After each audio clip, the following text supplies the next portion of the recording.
एक बार एक छोटे से शहर में एक बहुत ही मंदबुद्धि आदमी रहता था। उसका नाम रोहन था।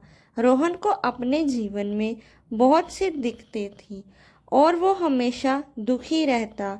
हर समय उसकी ज़िंदगी में समस्याएं और तकलीफ़ें ही होती थी। उसे किसी भी काम में सफलता नहीं मिलती। एक दिन रोहन ने अपने आसपास के लोगों से सुना गौतम बुद्ध के बारे में। रोहन ने सोचा कि वो उनके पास जाकर मिलेगा, क्योंकि वही मेरी समस्याओं का समाधान कर सकते हैं। रोहन गौतम बुद्ध को मिला और उन्हें बताया, मैं बहुत दुखी रहता हूँ। मैं अपना मन कैसे शांत कर सकता हूँ? कृपया मेरी मदद करें। बुद्धा ने कहा, चलो मैं तुम्हें एक कहानी सुनाता हूँ। एक गांव में एक महिला बहुत धार्मिक स्वभाव वाली थी। वो साधु सन्यासियों का सम्मान करती थी। हमेशा पूजा पाठ करने के बाद भी उसका मन अशांत रहता। एक दिन उस गांव में एक साधु आया। साधु घर घर जाकर भिक्षा मांगता था। ऐसे ही साधु उस महिला के घर भिक्षा मांगने पहुंच गया। महिला ने साधु को खाना देते हुए कहा, साधु बाबा, शांति कैसे मिल सकती है? सच्चा सुख कैसे मिल सकता है? कृपया मेरी परेशानी का उत्तर दे। साधु ने कहा, इसका जवाब मैं तुम्हें कल दूंगा। अगले दिन साधु फिर उस महिला के घर आने वाले थे। महिला ने साधु के लिए खीर बनाई थी। साधु महिला के घर पहुंचा। साधु ने भिक्षा के लिए आवाज़ लगाई। महिला खीर लेकर बाहर आई। साधु ने खीर लेने के लिए कमंडल आगे बढ़ाया। महिला ने देखा कि कमंडल के अंदर गंदगी पड़ी थी।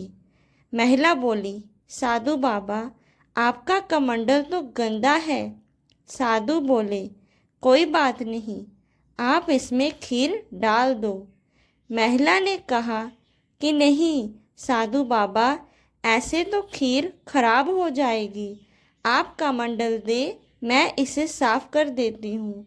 साधु ने पूछा, इसका मतलब जब कमंडल साफ होगा तभी आप इसमें खीर दोगी? महिला ने कहा, जी साधु बाबा, ऐसे साफ करने के बाद ही मैं आपको इसमें खीर दूंगी।